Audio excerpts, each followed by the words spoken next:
Hey everyone, in today's video, I'm going to show you how to contact QuickBooks Online support, walking you through the full 2025 process so you can get the help you need.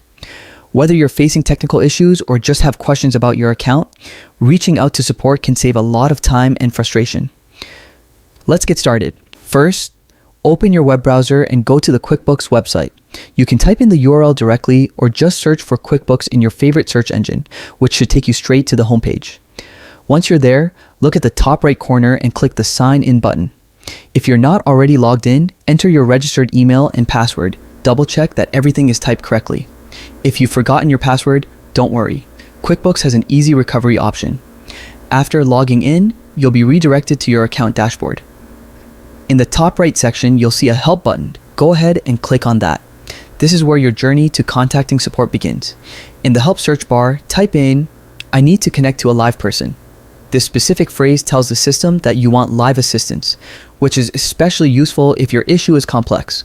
Sometimes the automated chat might ask you to explain your problem. Here's a quick tip. Respond with "no" in the chat. This helps bypass the automated script and moves your request toward real human support. Then, look for a button that says, "No, I still need help," and click it. This ensures you're routed to a support agent rather than staying in the automated system.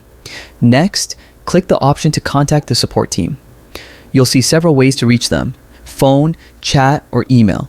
Pick the method that works best for you based on your schedule and urgency.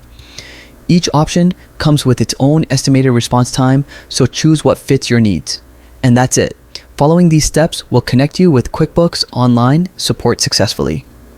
Remember, asking for help when you need it is the fastest way to solve problems and keep your accounting running smoothly. Thanks so much for watching. I hope you found this guide helpful and that it makes resolving any QuickBooks issues a lot easier. Don't forget to like this video and subscribe for more tips and tutorials. Good luck and happy bookkeeping.